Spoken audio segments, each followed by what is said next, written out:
Welcome to the Democracies College podcast series, a product of the Office of Community College Research and Leadership, or OCCRL, at the University of Illinois at Urbana-Champaign. This podcast focuses on educational equity, justice, and excellence for all students in P through 20 educational pathways. We encourage you to learn more about our office at occrl.illinois.edu. In this episode, Nathaniel Stewart talks with Mauriell Amechi, Regina Gavin Williams, and Blayne Stone Jr. about how the transitions and pathways to post-secondary education are similar and different for Black former foster care students. The scholars also discuss key elements to successfully connect foster care youth to educational resources that help advance the post-secondary education opportunities for this student population. Hello, everyone. My name is Dr. Regina Gavin Williams, and I am an assistant professor of counselor education and program coordinator of higher education administration from North Carolina Central University. I am a licensed clinical mental health counselor and national certified counselor, and my research focus is on the college and career readiness of adolescents aging out of the foster care system. And that primary focus came from my time working as a clinician in the community with youth who needed that support as well as their mental health needs. So very happy to be here. Thanks for having me. Thank you so much. And next we have Mr. Stone. How's it going, everyone? I'm Blayne Stone Jr. I'm a doctoral student. I'm in the Educational Leadership Policy and Analysis Program, or ELPA, at the University of Wisconsin-Madison. There I serve as a research associate in the Wisconsin's Equity and Inclusion Laboratory, or WELAB. Thanks for having me on this podcast. And again, my research also examines the transitional experiences of Black youth who've formerly been in the foster care system towards post-secondary education. Thanks, sir. And lastly, we have Dr. Amechi. Hello, thank you so much for this invitation. My name is Mauriell Amechi, and I'm a visiting professor at Old Dominion University in the Department of Educational Foundations and Leadership, where I reside over our higher education program. My research focuses on understanding higher education policy and research, emphasizing access and educational equity, diversity and social justice, and college readiness and student persistence for historically marginalized and underrepresented groups. My early research particularly focuses on documenting the experiences and trajectories of youth and young adults aging out of foster care and the endless roadblocks they often face to obtain a post-secondary education and higher education. And so I'm excited to have this conversation with my fellow colleagues today about how we can better support foster youth and higher education during this pandemic that we're all enduring. Thank you guys for being with me today. So if it's okay, I just want to go ahead and jump right into the topic conversation for today and start with the questions. First question being, you all have recently published an article, Transitions and Pathways, HBCU College Choice Among Black Students with Foster Care Experience. Can you share how the transitions and pathways to post-secondary education are similar and different for Black foster alum? So the title of the paper that Blayne and I published in the Journal of the First Year Experience and Students in Transition is titled Transitions and Pathways, HBCU College Choice Among Black Students with Foster Care Experience. It really focuses on understanding how do we translate the educational aspirations of foster youth into college enrollment. We know that young people in foster care typically have high educational aspirations and expect to earn a college degree. However, we often know that they face roadblocks in terms of achieving their educational goals, and they often have pathways that are often convoluted and uncertain given the instability that they experience transitioning out of foster care into young adulthood and independence. And so each year, about 20,000 older youth in foster care age out and begin to transition to adulthood. And what we've recently learned in a policy report by another colleague is that Black college students were twice as likely to enroll in college as their same race, non-foster care peers. However, we know very little about the experiences and the trajectories of Black students as a subgroup of foster youth. And so it's really important that we unpack the intersectionality that exists among foster youth in order to better provide resources and support in terms of their needs and supporting their goals and aspirations. And so my colleagues and I, we were particularly interested in unpacking the college choice process for Black students who choose to enroll at an HBCU. I'll allow Blayne to say a little bit more about our work. Yeah, that's a good question. The only change I guess I would make is not to refer to them as alum, because there's literature that talks about these individuals with lived foster care experience don't graduate from the foster care system. They're emancipated, they age out, those different types of things. So I think the interesting part about our work, again, like Dr. Amechi was saying, was looking at the thought process that these individuals had about choosing a specific HBCU. And there were some similarities, there were some differences, but across, like all research, their experiences or Black youth from foster care don't have monolithic experiences. So there were some similarities, but there was also a lot of differences and things that we witnessed as we dived into these interviews and these different types of things. I'd say the similarities that we saw a lot was that there was a high aspiration to go to college and to put themselves in better situations for future career aspects, putting themselves in better situations as they become adults and transitioning, getting to know some of their biological family. Some of them did know them or have relationships and some didn't. So that was an interesting dynamic that we looked at, as well as how they navigated through their systems. And a point that I would like to make is that for a lot of them, it wasn't particularly just one institution. We did find a lot of them had opportunities to go to multiple institutions, but chose the HBCU because of various factors that we'll get into a little bit later. But it was interesting to see that there's a lot of research that talks about not understanding and knowing the pathways of these individuals, but a lot of individuals in our study had been accepted to multiple institutions. And I think the differences in that aspect was how they came to choose the institution and how they pursued it. There were some with athletic scholarships, some with academic scholarships, some who started off in culinary institutions and then transitioned into an HBCU through these other different resources and things that they learned about along the way. Dr. Williams?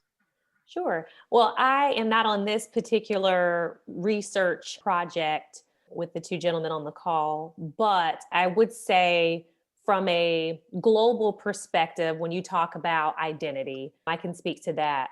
When you think about youth who have intersectional identities as being Black and in the foster care system and being a college student, I could imagine that sense of belonging and culture and identity would be important.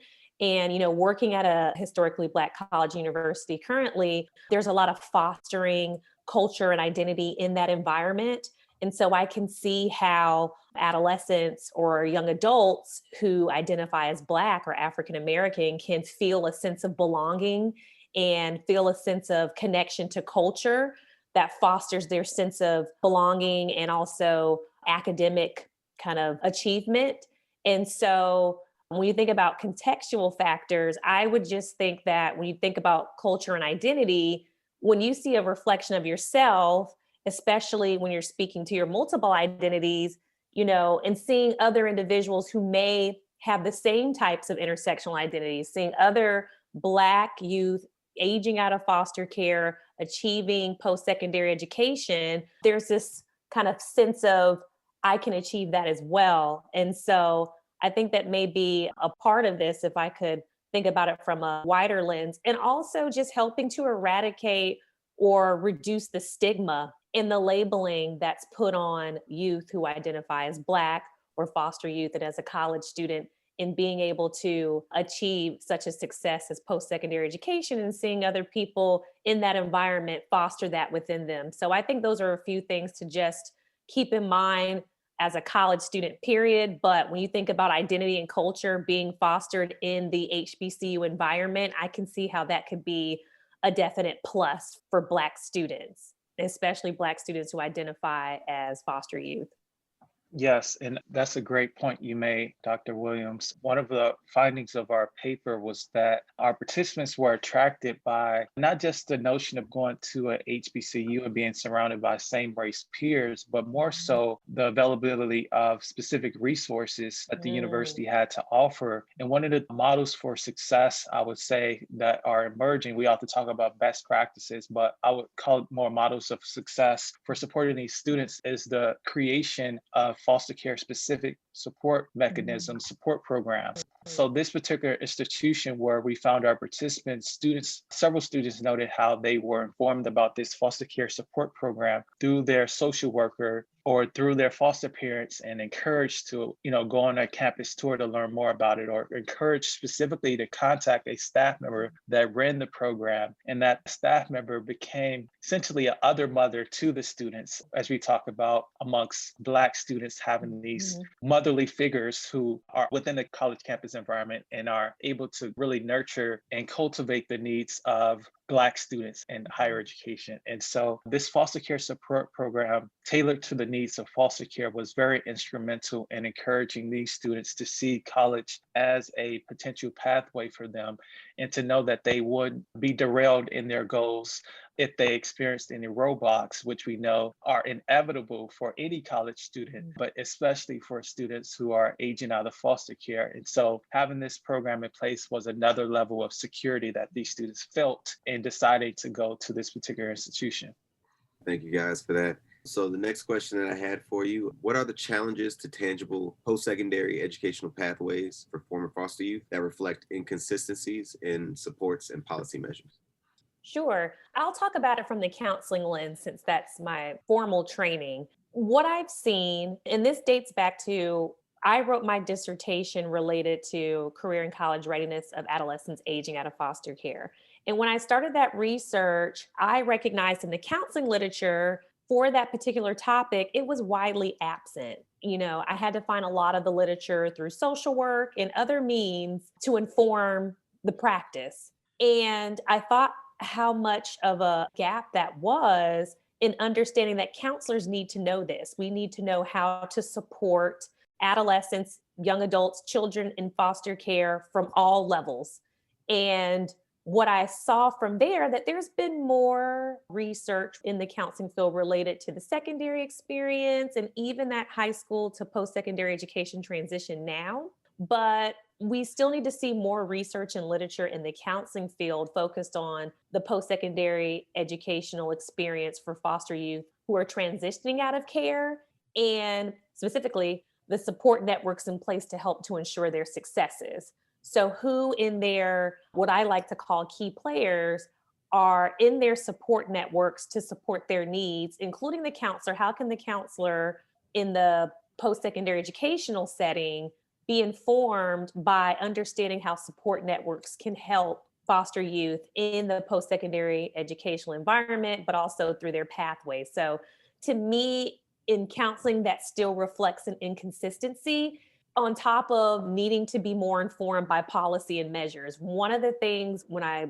defended my dissertation that one of my committee members asked me to add, or I think it was the proposal was, you need to add a section about policy. We don't know anything about how your work is being informed by policy that could either positively or negatively impact the experimental design that you have, the interventions you have. And so I think from a counseling perspective, we could be more informed by policy measures that impact post-secondary educational pathways for foster youth. And so those are two things that really stick out to me that we have to continue to, as scholars and practitioners, support and continue to produce literature related to that to inform the field. I would say the same. I think I came to this work finding that there wasn't a lot at the time, looking at the experiences of foster care youth transitioning into post-secondary education in a higher education lens. And I think that's how I really got involved in it, along with my experiences. So I worked in several group homes, several psychiatric hospitals, and a lot of it where I deal with individuals who've been in the foster care system. And a lot of the times for me, my conversation with a lot of them was like, they didn't know that college existed. They didn't know these different things were available. And I think a lot of it was built off awareness, not only on the youth, but also the people that work in these places, the social workers who are often overloaded. And now that I'm in the higher education context, talking to a lot of faculty and administrators, a lot of them aren't aware of these things as well. So I think that goes into play with how these policies and measures can be created. I think the big process is about awareness and letting people know that this student population is out there. And it is different across states as well. So I think that's another big factor that we need to look at. Every state is different in terms of how they get funding, how these students are treated within these different contexts of group homes, in the context of hospitals and foster care adoptions and all those different types of things. And I think that all plays into how they can have access and how they can remain at colleges and universities within the country. Mr. Stone, that was a great point. And one thing that I would like to add in addition to that is really how some of these young people encounter very low expectations from some of their foster parents, some of their social workers, in some cases, school staff who have stereotypes about foster youth. And so I think that plays into what we see on a national level in terms of foster youth delaying college enrollment because they don't see it as a viable pathway. They haven't been encouraged. Many of these youth, as we know, are first generation college students and come from low income backgrounds. And so for them to see college as a viable pathway, they need these significant adults in their lives to believe in them, to encourage them, and to guide them along the way.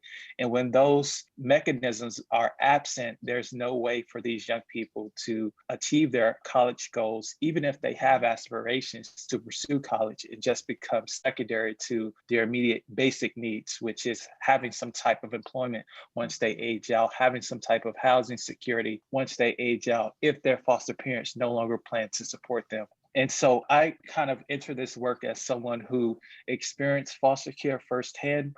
I was adopted along with several of my siblings. And unfortunately, I lost my grandmother my senior year of high school. And so transitioning to college was disruptive for me in a lot of ways. It wasn't a smooth process. It wasn't emotionally easy for me, but I knew that I had an opportunity to create a future for myself by pursuing a higher education. And I think it's so important that we have, just as I had, I should say, I think it's important that young people in foster care have parents, have social workers, have teachers, and other staff members who believe in them and encourage them along the way.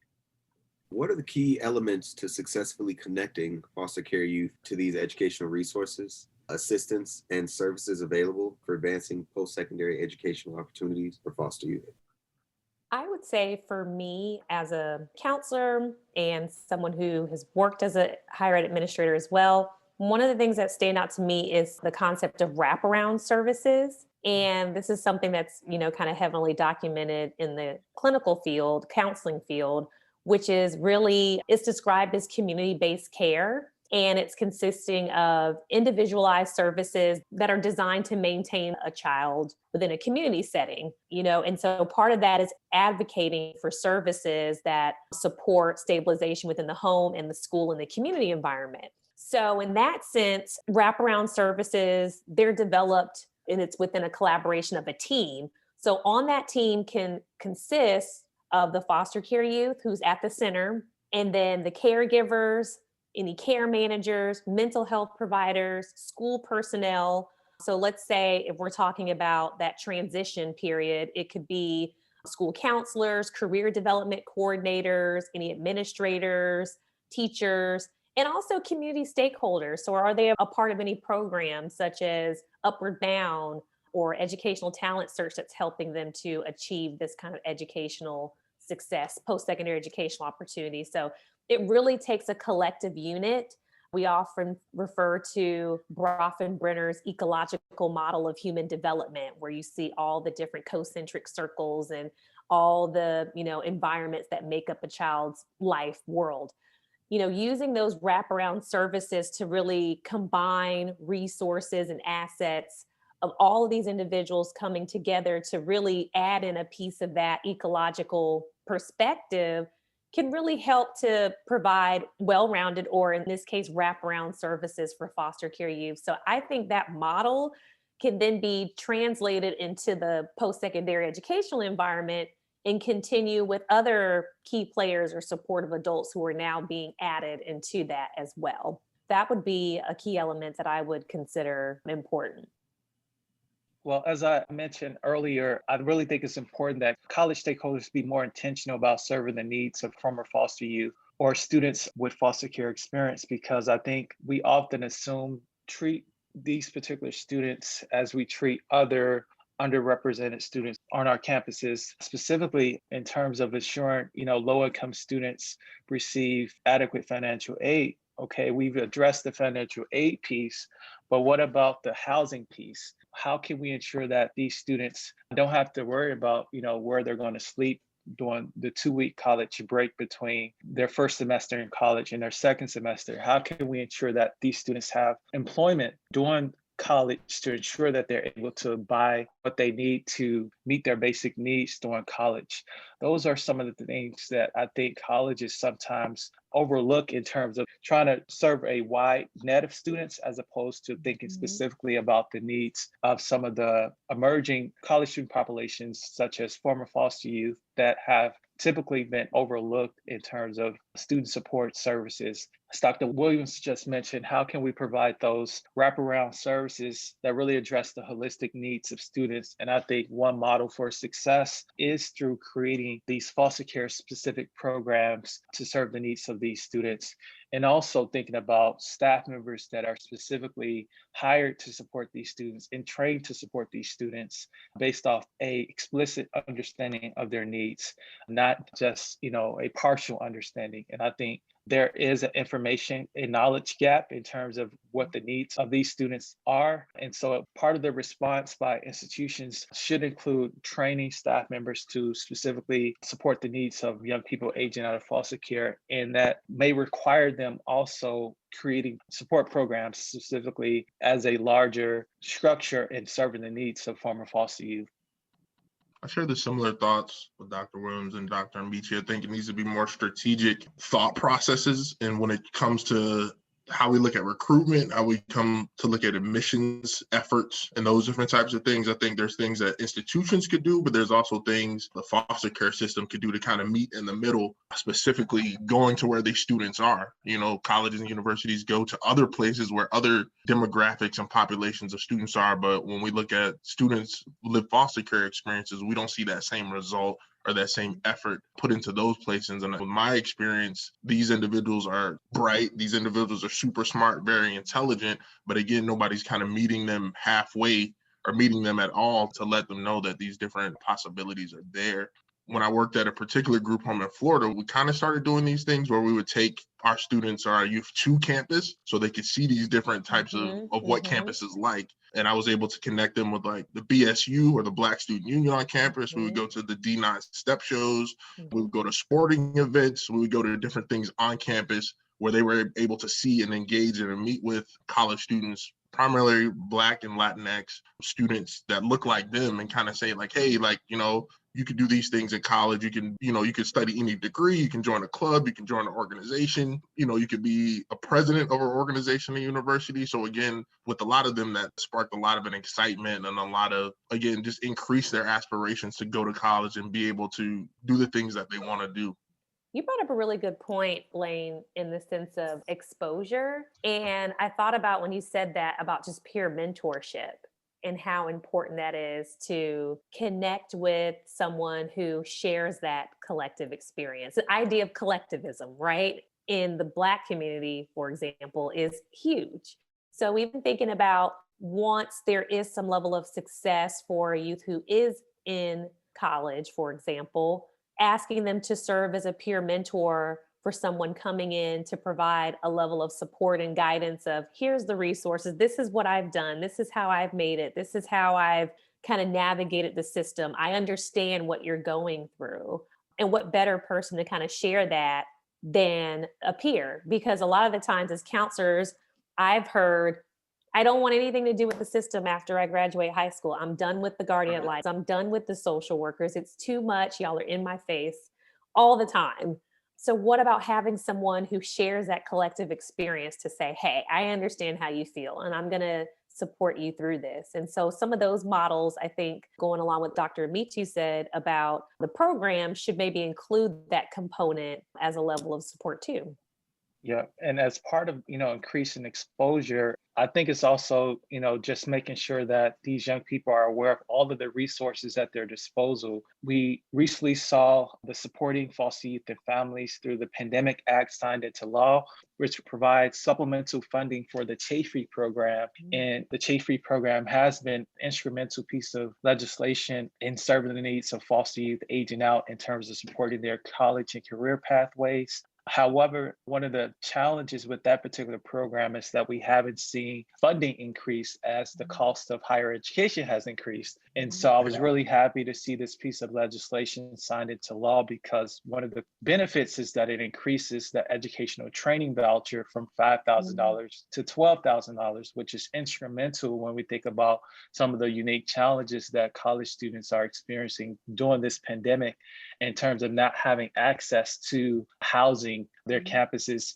transitioning to remote instruction. And we see that happening. A new college each day saying that they're no longer returning to in-person instruction. And so what does that mean for students that are housing insecure or unstable?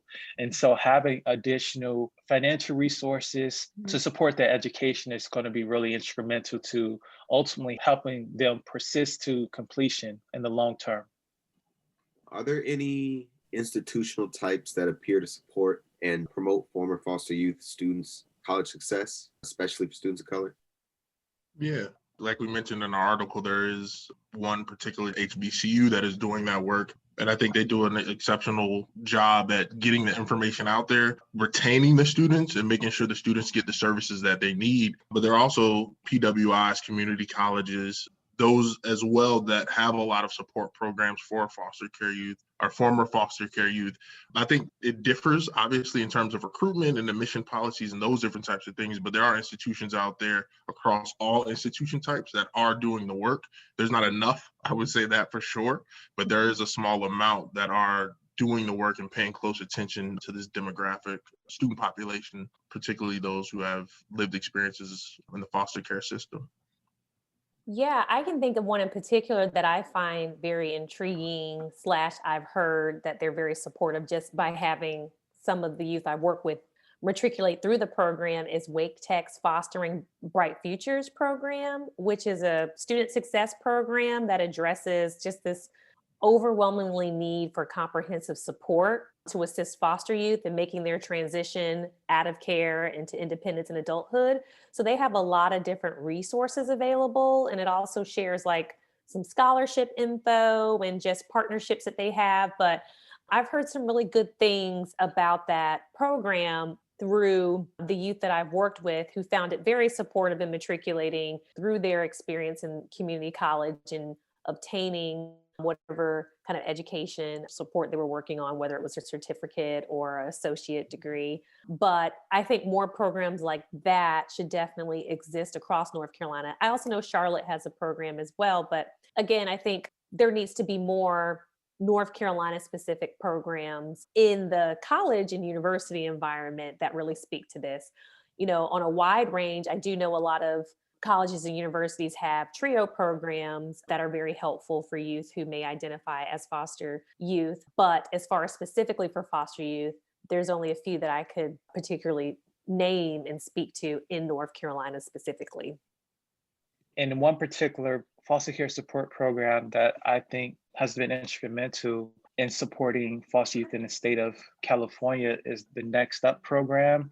It's a system, or Next Up CAFES, I think it's pronounced CAFES program, or which stands for Cooperating Agencies Foster Youth Educational Support. And it's available at 45 community college campuses across the state of California. And during my short time in California, I met with a staff member at CSU Monterey Bay and got a chance to speak on their campus and meet some of their students. And I felt that that particular program model was effective in serving the needs of foster youth by providing that single point of contact staff member that students could go to with concerns or needs. It provided the students with a sense of community in terms of having monthly academic year programs that students could attend and build community, and also just opportunities for students to learn and grow along the way. And so I would particularly be interested in seeing more statewide systems adopt foster care programs that are modeled after the Next Up CAFE's programs in the state of California, because I think that those models have to have broader outreach to this particular population. Of course, we know that California has the largest demographic of foster youth in the nation. So that's part of the reason why I may have implemented a dynamic system. But I still think in certain states, for example, in the state of Illinois, which is, where I'm from, I would have appreciated seeing this type of system in place to have a broader outreach and impact on these particular students.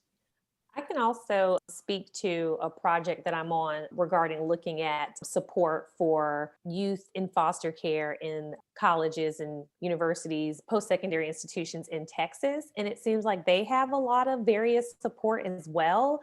Ones that I find very intriguing, and as Dr. Amechi was saying, could be a model for a lot of other states to utilize, like even having liaisons.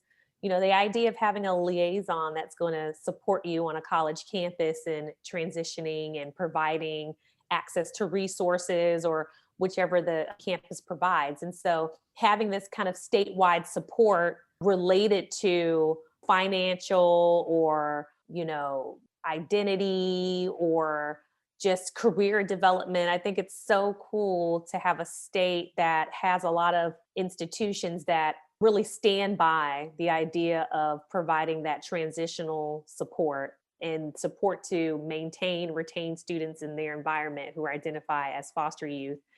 I think that we can definitely learn something from that. So that particular project is still ongoing, but I think that we can learn a lot from being able to adapt those models in some type of way to provide more support nationally. As the 2018 Perkins 5 legislation incorporated foster youth as a special population, career technical education, CTE programs differ with regard to being driven by employer and student needs. So what are some promising college and career readiness initiatives that can readily move diverse foster youth in and through CTE, further education, and gainful employment?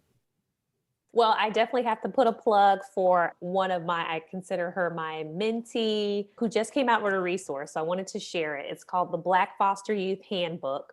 It is by Angela Kiata Banks. And even though she may say that, it's named the Black Foster Youth Handbook, a lot of the resources out of this book could be shared and utilized for all foster youth.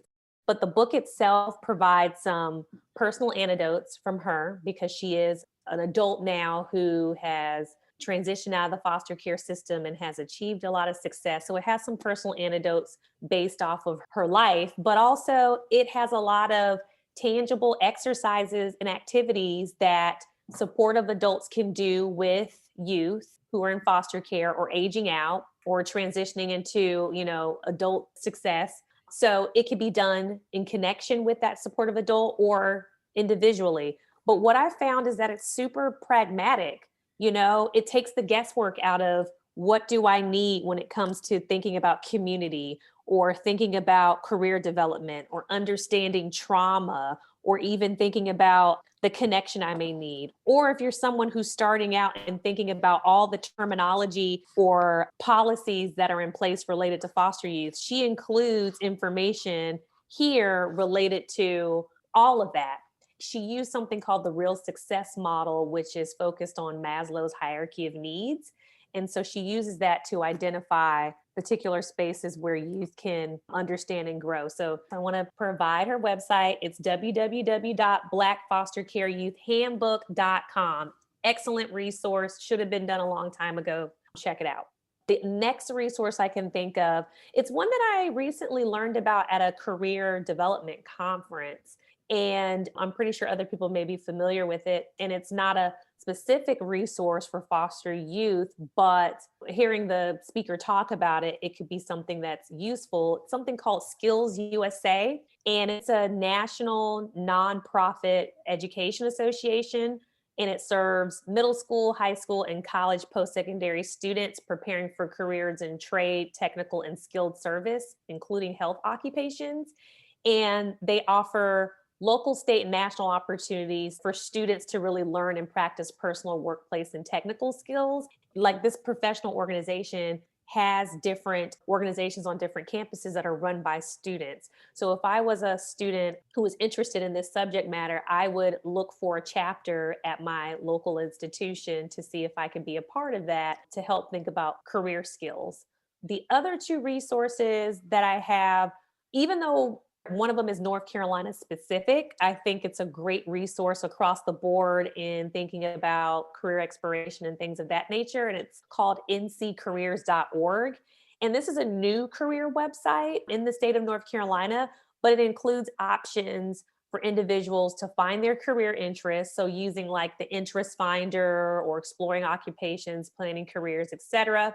And also it includes types of work-based learning and pay for training. It includes job search options with categories on finding a career advisor, resources and information for workers with disabilities, tips and tools on how to start a job search, where to find a job, interviewing and resumes, and also shares information about the apprenticeship NC program. So to me, that's a really good resource to, one, become familiar with the career development process. If you are someone who needs help from the beginning all the way to the end, and even finding institutions that align with your interest, because there's an institution finder on there as well.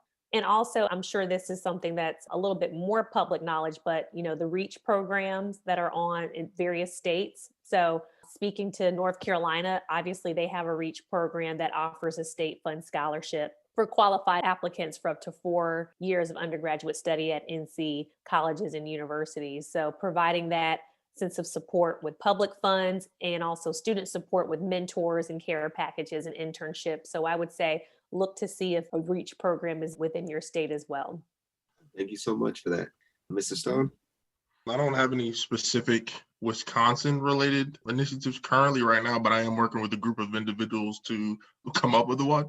A lot of our conversation has been around for individuals who may want to go into a vocational setting. So talking about apprenticeships, an electrician and plumbing and cosmetology into the other fields, because again, like we know, everyone doesn't necessarily want to go to college. They may have other aspirations. So that is a conversation that we're having, and what that looks like for youth who are aging out of the foster care system, what that transition to independent living looks like, what it looks like to pay a bill or to get a bank account or do these other things that necessarily aren't always taught and aren't always thought to be taught to individuals who don't know these things exist. So I am working with a group of individuals around Wisconsin to try to develop such an initiative for individuals. More to come, I'll say that. Dr. Amechi? I would say more on a national level, foster youth have access to the Chafee program, which I mentioned earlier. And the Chafee program has been instrumental in helping young people age 14 to 21 become self-sufficient for over 2 decades. The program supported several areas, including college readiness and vocational education readiness. And one of the financial mechanisms provided through the Chafee program is the education and training voucher, which, as I mentioned earlier, historically has provided $5,000 towards post-secondary education and career and technical education. And so I think really ensuring that young people are aware of these particular resources is important and critical to promoting successful pathways into and through CTE. I also think seeing this particular program expanded to have a broader number of foster youth eligible for these resources is going to be critical. A lot of these resources provided to foster youth are age restrictive. And so what happens oftentimes is that these young people age out of foster care and delay college enrollment, as I mentioned earlier. And by the time that they are ready to go back to school, these resources restrict them based on their age. And so that becomes a barrier to them ultimately pursuing their goals. I'm really happy to see, at least through the current legislation signed into law supporting foster youth and families through the Pandemic Act, we have seen eligibility for ETV services extended up until the age of 27. However, I will hope to see that policy be implemented for the program permanently. And so I think ultimately what we will see is that young people that do choose to delay college enrollment are able to access these funds to support their career and technical education as well. And I ultimately think that, if we don't consider these limitations to the Chafee program, we're going to have a population of potential employees that are disadvantaged because, they don't feel that they have the resources, the financial resources, or they feel that they're encountering these roadblocks along the way. And the fewer roadblocks that prevent these students from pursuing their goals, the better. The Chafee program is a national federally funded program that these youth are eligible for, but removing the age restrictions is going to be critical to ensure that they can benefit from them. All right. Thank you guys so much for your time. I just want to thank you all individually, Dr. Williams, Dr. Amechi, Mr. Stone. These are conversations that need to be had in order to truly enact change for this population. And I believe that this is a good start.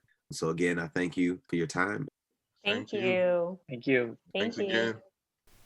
Tune in next month for OCCRL's Democracy's College podcast, when Dr. Francina Turner will talk with humanities educators at community colleges in California, Illinois, and North Carolina about the importance of the humanities within community colleges and to community college students.